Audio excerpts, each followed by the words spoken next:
오늘도 성경 공독하고 기도하고 하나님의 말씀 생각하도록 하겠습니다. 하나님의 말씀은 마가복음 14장 22절로 26절 말씀입니다. 봉독하겠습니다.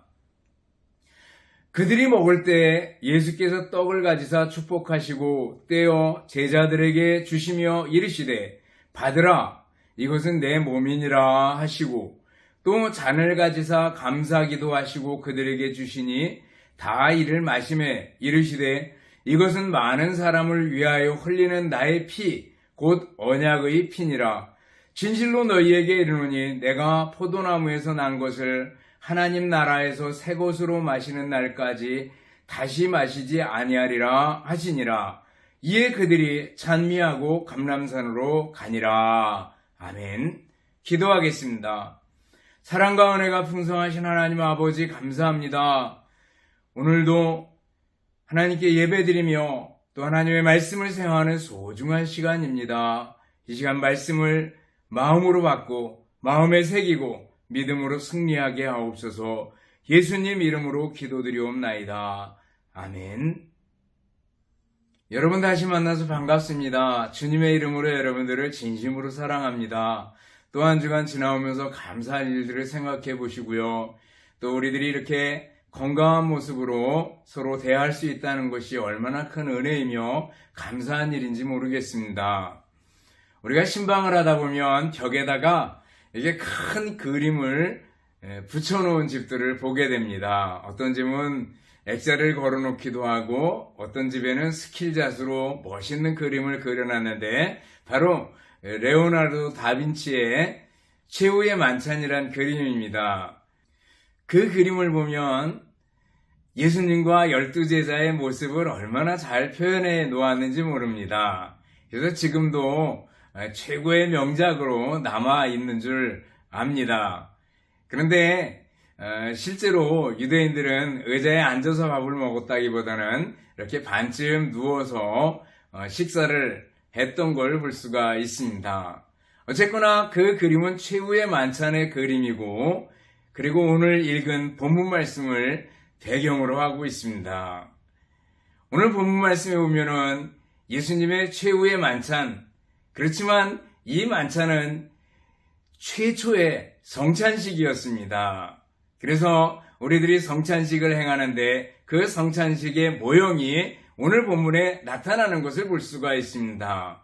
우리 예수님께서 빵을 주시고 그리고 잔을 나눠주시면서 이것은 내 몸이다. 이것은 내 피다. 이렇게 말씀해 주시잖아요. 그러면서 나를 기념하라. 이렇게 말씀하시는 것을 볼 수가 있습니다. 오늘 예수님께서 행하신 최후의 만찬, 최초의 성찬식을 통해서 성찬의 의미와 성찬의 목적과 그리고 내게 주시는 교훈들을 살펴볼 수가 있습니다. 가장 먼저 성찬의 의미가 뭡니까? 그 중에 가장 중요한 것은 신적인 연합의 의미가 있습니다. 예수님과 우리가 하나다라는 거죠. 우리가 떡을 먹고 잔을 마십니다. 그래서 그 떡과 잔이 내 안에 들어오게 돼서 나와 하나가 되죠. 여러분들 예수님이 내 안에 계십니까? 또 나는 예수님 안에 있습니까? 그래서 예수님이 내 안에, 내가 예수님 안에 계심으로 우리는 하나가 되는 겁니다. 성경을 보면 자주자주 연합의 의미를 설명해 줍니다. 부부간의 관계로 설명해 줘요. 예수님이 남편이 되시고 성도들은 신부가 된다라는 거죠. 그래서 하나가 되고 연합하는 의미로 설명하기도 하고 또 교회를 설명하면서 예수님을 머리로 우리를 몸으로 설명하기도 하는 것을 볼 수가 있습니다. 모두가 다 연합의 의미가 있는 줄 압니다. 여러분 갈라디아서 2장 20절을 잘 아시지 않습니까? 그 구절로 만든 찬양 우리가 잘 알잖아요. 한번 불러봅시다. 내가 그리스도와 함께 십자가에 못 박혔나니 그런즉 이제 내가 산 것 아니요 오직 내 안에 예수께서 사신 것이라. 여러분, 이 찬양의 가사처럼 나는 그리스도와 함께 십자가에 못 박혔고 내 안에 그리스도께서 사심을 믿습니까? 그리고 내가 사는 것은 내가 사는 게 아니라 내 안에 계신 예수 그리스도를 믿는 믿음 안에서 사는 것임을 믿습니까? 예수님과 하나 된 사람으로 그리스도인으로서 성도로서 하나님의 자녀로서 꿋꿋이 살아가고 믿음으로 승리하는 여러분들이 될 수 있기를 바라겠습니다. 너희가 내 안에 거하고 내 말이 너희 안에 거하면 무엇이든지 원하는 대로 구하라. 그리하면 이루리라 말씀해 주셨어요. 예수님 내 안에 계시기 때문에 우리가 기도할 수 있고 예수님이 내 안에 계시기 때문에 우리들이 꿋꿋이 믿음으로 전진할 수 있고 승리할 수 있습니다. 여러분들 이 사실을 믿습니까? 믿음으로 살 수 있기를 바랍니다. 신적인 연합입니다. 예수님이 내 안에, 내가 예수님 안에 계십니다 라는 것을 의미하는 겁니다. 또 다른 의미는 뭔가 하면은요, 예수님 없이는 살 수가 없습니다 라는 의미가 있습니다. 성찬의 의미 속에는 예수님 없이 살 수 없습니다. 여러분들, 예수님이 생명의 떡이라고 말씀해 주시잖아요. 그 떡은 빵이고요, 그들의 주식입니다. 우리에게는 밥입니다. 우리가 밥 먹어야 살잖아요. 밥을 매일매일 먹듯이 예수님을 먹어야 산다, 생명의 밥이다, 생명의 떡이다, 이렇게 말씀해 주시는 걸 볼 수 있어요. 그것은 우리에게 예수님 없이는 살 수 없습니다, 그런 의미가 있는 겁니다. 물을 떠난 고기가 잠시 산다 해도 여러분들, 예수님 떠난 인생은요 살 수가 없습니다. 그래서 예수님 말씀하셔요. 내가 곧 길이요 진리요 생명이니 나로 말미암지 않고는, 나를 통하지 않고는 아버지께로 올 자가 없느니라 그랬습니다. 예수님만이 길이고 예수님만이 방법이래요.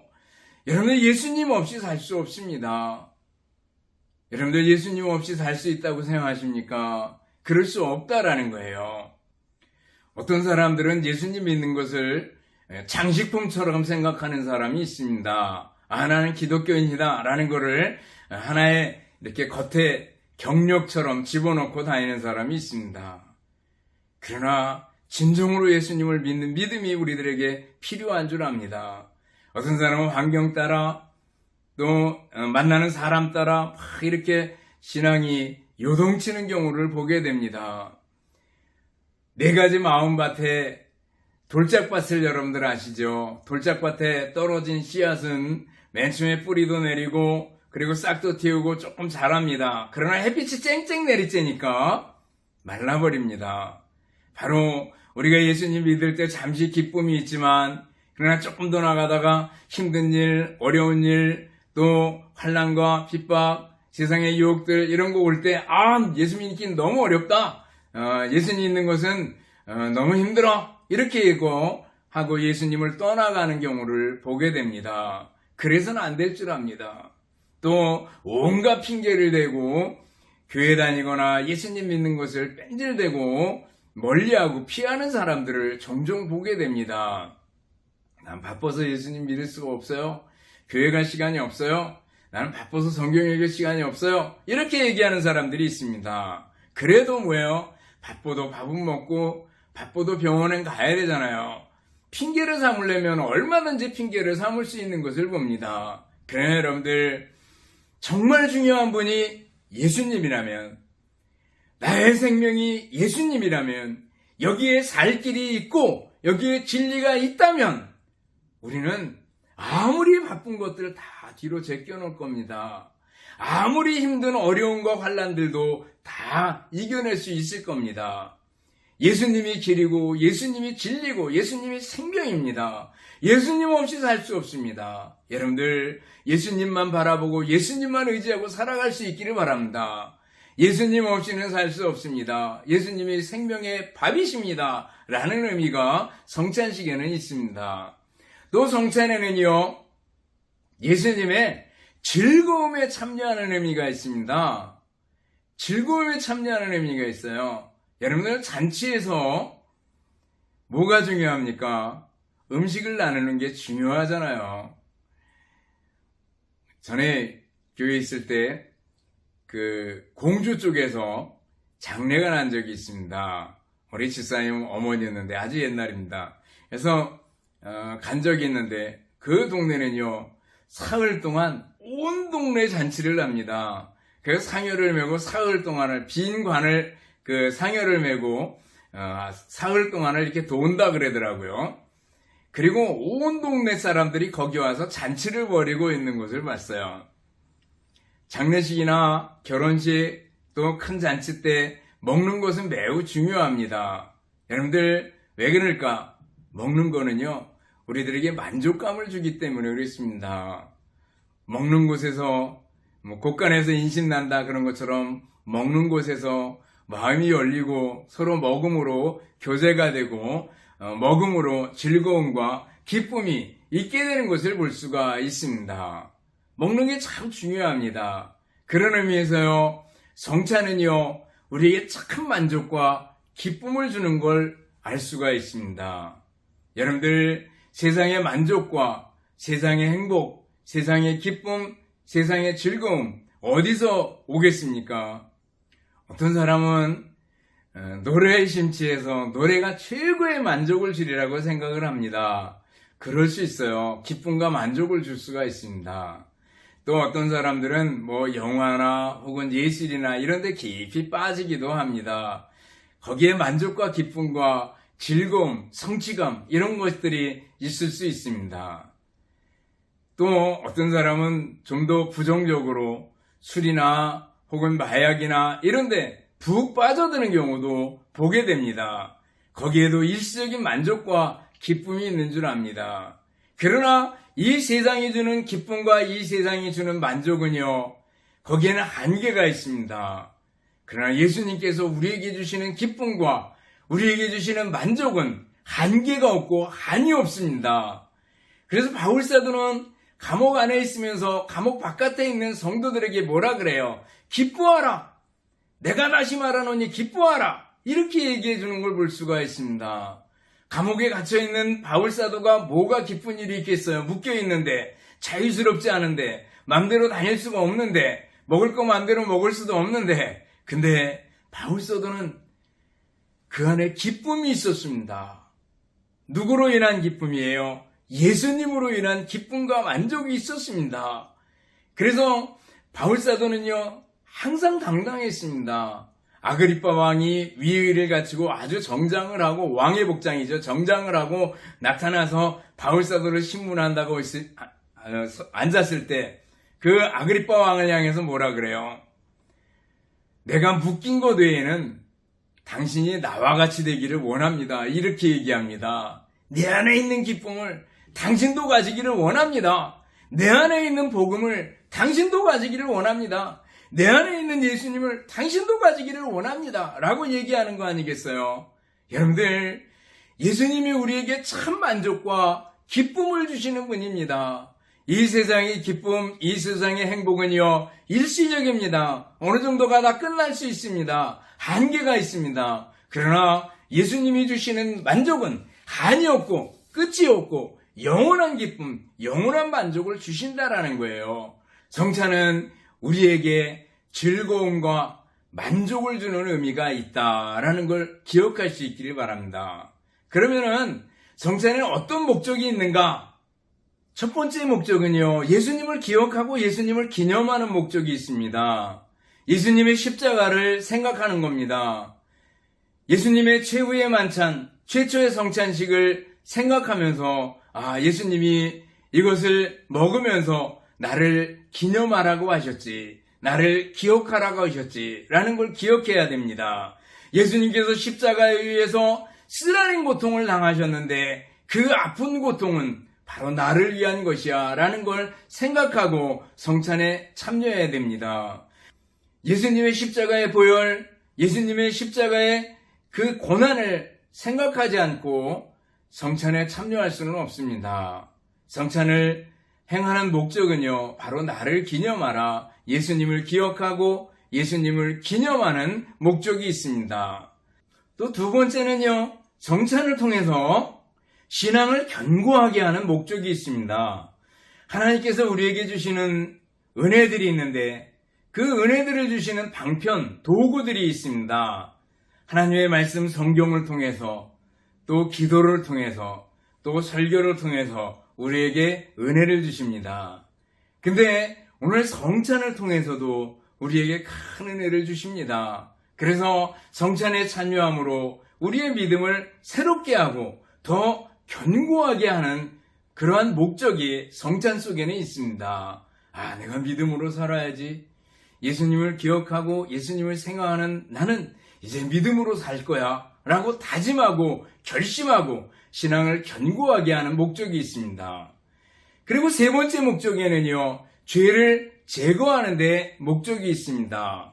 성찬을 통해 가지고 예수님께서 나를 위해서 몸버려 주시고 나를 위해서 피 흘려 주셨는데 다시는 죄를 짓지 말아야지 라고 다짐하게 되는 겁니다.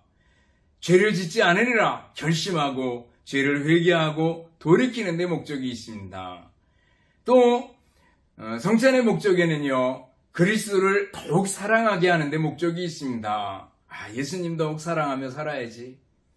주님이 나를 이렇게 사랑해 주셨는데 나도 주님 사랑하며 살아야지 라는 마음 가지고 우리가 성찬에 참여하게 되는 거죠.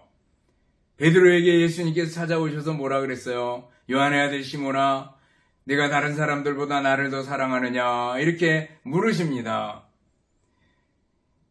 고기 잡으러 가버린 베드로에게, 그리고 그 전에 예수님을 모른다고 3번이나 부인한 베드로에게 예수님께서 찾아오셔서 내가 나를 사랑하느냐 물으시잖아요.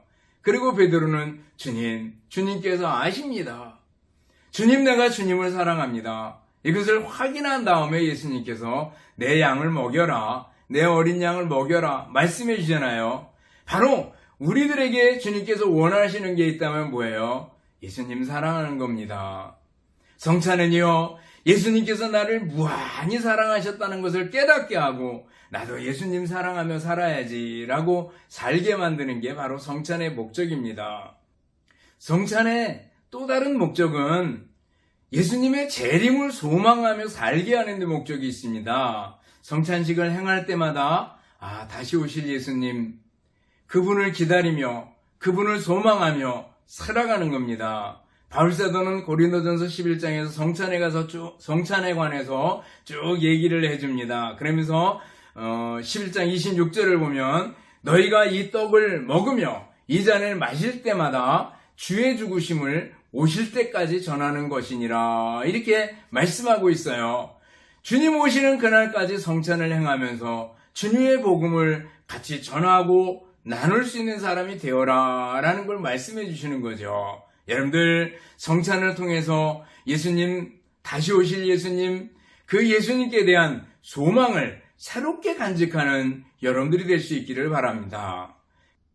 성찬의 의미와 성찬의 목적을 살펴봤는데 마지막으로 성찬을 대하는 우리들의 자세는 어떻게 해야 되겠는가 라는 걸 살펴볼 수 있습니다. 성찬을 대하는 우리들의 자세는요, 십자가의 은혜를 기억하는 우리들이 되어야 될 줄 압니다. 감사하라는 거죠.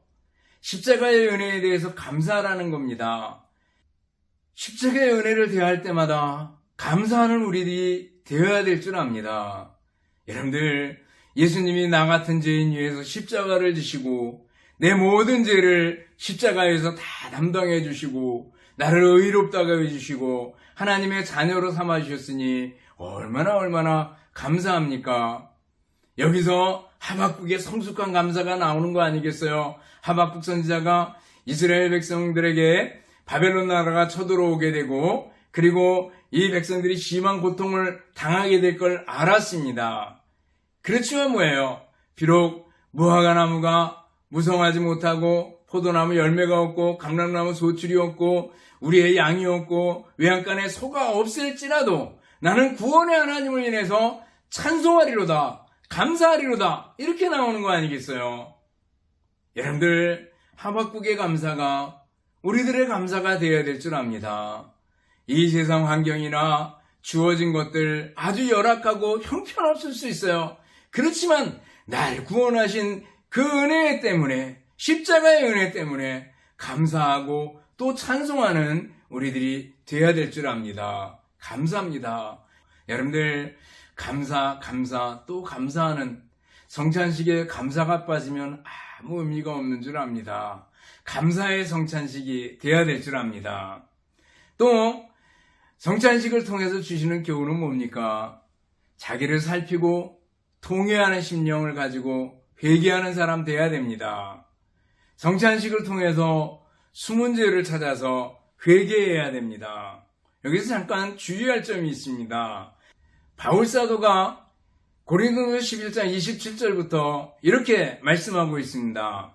그러므로 누구든지 주의 떡이나 잔을 합당치 않게 먹고 마시는 자는 주의 몸과 피를 범하는 죄가 있느니라. 사람이 자기를 살피고 그 후에야 이 떡을 먹고 이 잔을 마실지니 주의 몸을 분변치 못하고 먹고 마시는 자는 자기의 죄를 먹고 마시는 것이니라. 이 말씀 때문에 종종 성찬에 참여하지 않는 사람들이 있습니다. 물론 성례를 이렇게 집례하는 목사님들이 앞에서 얘기를 해줍니다. 이 성찬에 참여할 수 있는 사람은 세례교인이어야 합니다. 그리고 무흠 입교인이어야 합니다. 라고 얘기합니다. 무흠이라는 것은 징계를 받는 중에, 징계 중에 있어서는 안 된다라는 거죠. 교회도 징계가 있잖아요. 잘못하면 정직, 면직 이런 징계들이 있는데 징계 중에 있지 말아야 합니다. 라는 걸 얘기를 해줍니다. 근데 바울 사도가 준 이 말씀 때문에 어떤 사람 좀 캥기는 거예요. 내가 죄가 있는데, 내가 상당히 다른 사람을 미워하는데, 다른 사람을 미워하는데, 이런 것 때문에 성찬에 참여하기를 꺼리고, 그리고 성찬을 받지 않는 사람들이 있습니다. 이게 과연 옳은 일일까? 아닙니다. 오늘 본문에 나오는 성찬에 참여했던 사람들을 보면은요, 그 제자를 보면 얼마나 불완전한 사람들인지 모릅니다.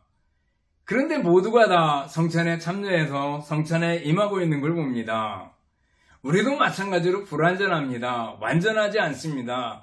죄인입니다. 그렇지만 성찬에 참여하는 건 뭐예요? 주님, 이제는 죄를 짓지 않겠습니다. 이제는 죄를 멀리하겠습니다. 이제는 죄를 피하겠습니다.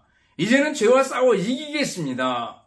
라는 의미가 있는 겁니다. 주님, 지금까지 내가 저질렀던 죄는 용서해 주십시오. 이제 새로운 마음으로 임하겠으니 주님, 나를 고쳐주십시오. 라는 의미로 성찬에 참여하게 되는 겁니다. 조그만 죄를 지었다고, 지금 남을 미워하는 마음이, 복수심이 있다고 성찬에 참여하지 않는다면 성찬에 참여할 수 있는 사람이 누가 있겠어요? 여러분들, 비록 죄가 있더라도 주님, 내 죄를 용서해 주세요. 이제는 죄를 멀리하겠습니다. 라는 마음을 가지고 성찬에 참여해야 됩니다. 회개하고 통회하는 심정으로 성찬에 참여하는 것이 중요하다는 거예요. 성찬을 통해서 중요한 것은 회개하는 겁니다. 가던 길에서 돌아서는 겁니다. 다윗이 밧세바를 범한 후에 나단의 지적을 받고 그리고 주님 앞에 회개했을 때 하나님께서 다윗을 받아주시잖아요. 성군이라고 일컬어지잖아요.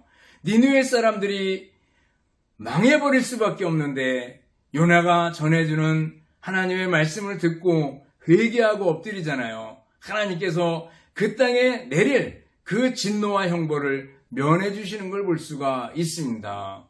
회개가 중요합니다. 그러면 여러분들, 내 죄를 주님 앞에 회개합니다 라는 의미로 우리가 성찬에 참여해야 됩니다. 우리가 회개한다 할 때 그냥 예수 믿을 때 한번 주님 용서해 주세요 딱 끝나는 거 아니잖아요.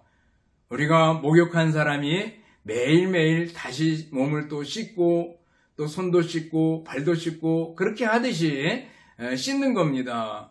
여러분들, 수술한 사람이 한번 수술하고 처음에 소독 끝내고 나중에 그냥 놔두는 거 아니잖아요. 매일매일 소독하고 또 소독하고 하는 걸 볼 수가 있습니다. 우리에게 회개는요, 매일매일 필요한 거거든요. 성찬을 통해 가지고 회개의 의미를 새롭게 가지고 주님, 내 죄를 용서해 주십시오. 나를 불쌍히 여겨 주옵소서. 나를 다시 만들어 써 주옵소서. 주님, 회개하고 돌아서 오니 나를 다시 만져 주옵소서. 이렇게 회개하고 돌아서는 사람을 주님께서는 기뻐하시고 회개하는 사람을 다시 만들어 쓰십니다.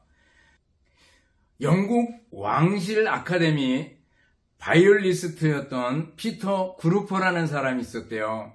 평생의 소원이 스트라디바리우스의 바이올린을 연주해 보는 거였다고 얘기를 합니다. 우여곡절 끝에 그 바이올린을 얻을 수가 있었습니다. 그리고 그 바이올린을 들고 핀란드에 가서 연주할 기회가 있었습니다. 너무너무 좋아가지고 바이올린을 가지고 성큼성큼 뛰다가 그만 넘어져가지고 바이올린이 깨져버렸습니다.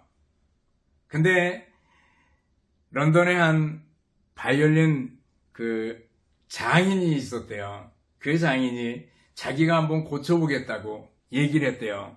그러고 나서 며칠 후에 고쳐왔는데 정말 감쪽같이 고쳐왔다라는 거예요. 소리를 들어보니까 그 전의 소리보다 더 완벽한 소리가 나더라는 거예요. 여러분들, 우리들은요, 어쩌면 주님 앞에서 죄인입니다. 깨어진 인간입니다. 하나님의 형상이 다 깨어지고 조각조각 났어요. 그러나 예수 그리스도의 피로 우리를 용서해 주시고 우리를 감싸 주실 때 우리는 완전히 새로운 피조물로 다시 태어나게 되는 걸 볼 수가 있습니다. 예수님 믿고 성도라, 하나님의 자녀라 이렇게 불리게 된 건요, 너무너무 대단한 겁니다. 성찬에는 회개의 의미가 있고요, 회개하는 사람을 하나님께서는 완벽하게 다시 들어 쓰신다라는 것을 기억할 수 있기를 바랍니다. 또 성찬을 맞는 우리들의 자세는 어떻게 해야 되는가? 주님을 사랑해야 합니다. 성찬을 대할 때마다 정말 주님이 나를 얼마나 사랑해 주셨는데 나도 주님을 사랑합니다 라는 의미로 임해야 됩니다. 아까 성찬의 목적을 설명하면서도 예수님 사랑하는 것을 말씀드렸는데, 성찬에 임하는 자세는 내가 주님을 사랑합니다 라는 것을 정말 깊이 새기면서 성찬에 임해야 됩니다. 주님께서 우리들에게 베풀어 주신 은혜가 너무나 크고 주님의 사랑이 너무나도 크기 때문에 나도 주님을 사랑합니다 라는 거죠. 주님을 사랑하는 사람은요, 곁길로 갈 수가 없습니다. 주님을 사랑하는 사람은요, 이 인생의 목적을 제대로 가고 있는 거고 하나님께서 원하시는 뜻을 이루게 되는 겁니다. 여러분들, 주님을 사랑하는 여러분들 될 수 있기를 바랍니다. 주님의 사랑을 깨달으면요, 우리는 못할 일이 없잖아요. 우리나라 일제 초기 정도 되는 그때 대만은 아직까지 굉장히 문화가 발전하지 못한 그런 상태에 있었습니다. 그때 오봉이라는 선교사님이 대만에 가서 선교를 하고 있었다 그래요. 그래서 사람들의 많은 존경을 받고 그리고 많이 사람들이 따르곤 했습니다. 근데 한 부족이죠. 그 부족에는요, 전통이 하나 있었는데 바로 인신제사의 전통이었습니다. 사람을 잡아가지고 신에게 바치는 그런 풍습이 있었습니다. 오봉선교사가 들어가고 점차 바꿔나가는데 그들이 마지막 한 번만 하게 해달라고 소원을 합니다. 그래서 좋다. 그러면은 내일 아침 저 길 모퉁이에 빨간 옷을 입고 지나가는 사람이 있을 텐데 빨간 모자에 빨간 수건을 완전히 두르고 가는 사람이 있을 텐데 그 사람을 잡아가지고 제사를 드려라 그랬습니다. 그래서 그 다음날 정오 정도 실제로 그 모퉁이에 가서 기다리니까 어떤 사람이 정정걸음으로 엄청 빨리 빨간 옷을 입고 빨간 두건처럼 내려 엎어쓴 걸 쓰고 갑니다. 그래서 막 빨리빨리 가니까 그 사람을 얼른 잡아가지고 목부터 뱄습니다.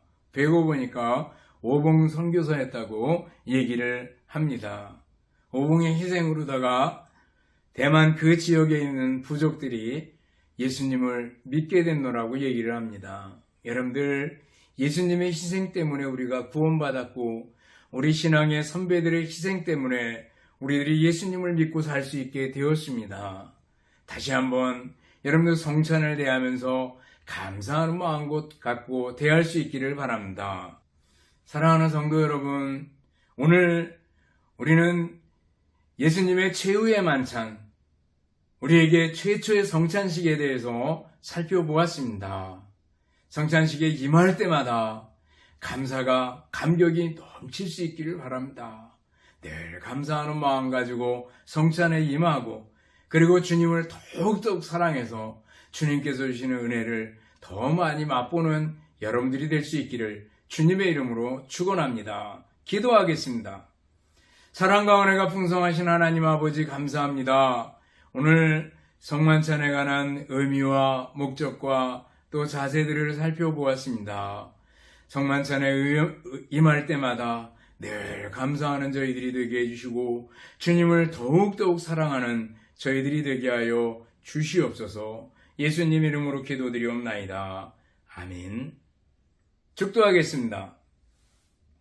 이제는 우리 주님 예수 그리스도의 은혜와 하나님 아버지의 극진하신 사랑하심과 성령님의 교통하시며 인도하심이 함께 모여 예배드리며 말씀 듣고 실천하며 살기를 결단하는 우리 모든 성도들 머리머리 위에와 가정들 위에, 주님의 몸된 교회와 우리나라 민족 위에 이제로부터 영원토록 함께 있을지어다. 아멘.